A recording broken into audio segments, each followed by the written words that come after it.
కాటరా classic రెటినాలకు world class treatment ఇప్పుడు మన భీరంగూడలో American laser eye hospitals. నమస్తే, వెల్కమ్ టు సుమన్ టీవీ. నేను జానకి. సాధారణంగా ప్రతి నెల జీవితానికి దగ్గరగా ఉన్న అంశాల్లో రూల్స్ మారుతూ ఉంటాయి. కొత్త నెల అక్టోబర్ కూడా ఆరంభమైంది. అక్టోబర్ 1 నుండి దేశంలో రైల్వే టికెట్లు, యూపీఐ లావాదేవీలు, పెన్షన్ పథకం, ఆన్లైన్ గేమింగ్, అలాగే పోస్టల్ సర్వీసుల్లో కొత్త మార్పులు అమల్లోకి రానున్నాయి. కొత్త రూల్స్ గురించి తెలియకపోతే వినియోగదారులు నష్టపోయే అవకాశాలు ఇక్కడ ఎక్కువగా ఉన్నాయని కూడా చెప్తూ ఉన్నారు నిపుణులు. అక్టోబర్ 1న ఆన్లైన్ గేమింగ్ బిల్ అమల్లోకి రానుంది. దీనివల్ల ఆన్లైన్లో డబ్బులు పెట్టి ఆడే గేమ్స్ అన్ని కూడా బ్యాన్ అవ్వబోతున్నాయి. అలాగే రైల్ టికెట్ బుకింగ్, అలాగే రిటర్న్ చేసే విషయంలో కూడా కొన్ని మార్పులు చేశారు.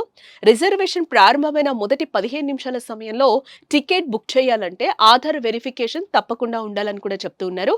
స్పీడ్ పోస్ట్లో ఓటీపీ ఆధారిత డెలివరీ, అలాగే real time tracking, online booking, SMS నోటిఫికేషన్లు లభిస్తాయి.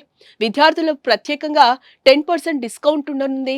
కొత్త హోల్సేల్ కస్టమర్లకు 5% తగ్గింపు కూడా లభించనుంది అని కూడా చెప్తూ ఉన్నారు. ఎన్పిఎస్, యూపీఎస్, అటల్ పెన్షన్ వంటి పథకాల్లో మార్పులు కూడా వచ్చాయి. Pension fund regulatory and development authority multiple scheme frame work అనే కొత్త సదుపాయాన్ని కూడా అందుబాటులోకి తెచ్చింది. ప్రభుత్వేతర ఎన్పిఎస్ చందాదారులు ఇకపై తమ పెట్టుబడిలో 100% వరకు కూడా ఈక్విటీలలో పెట్టుబడి పెట్టడానికి అనుమతిస్తారు. ఇకపై ప్రతి నెల సిలిండర్ ధర మారనుంది అని కూడా చెప్తూ ఉన్నారు. చమురు మార్కెటింగ్ కంపెనీలు ప్రతి నెల మార్పులు తేవడమే దీనికి కారణం అని కూడా చెప్తూ ఉన్నారు.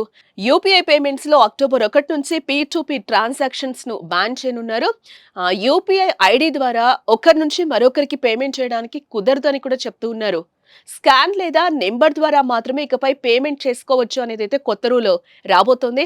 మొత్తానికి అక్టోబర్ 1 నుంచి అమల్లోకి వచ్చిన ఈ కొత్త నిబంధనలు వినియోగదారుల రోజువారీ జీవితంపై నేరుగా ప్రభావం చూపించనున్నాయి. కొత్త నిబంధనలు తెలుసుకుని పాటించడం ద్వారా ప్రజలు అనవసరమైన ఇబ్బందులు, నష్టాల నుంచి తప్పించుకోవచ్చని కూడా చెప్తున్నారు.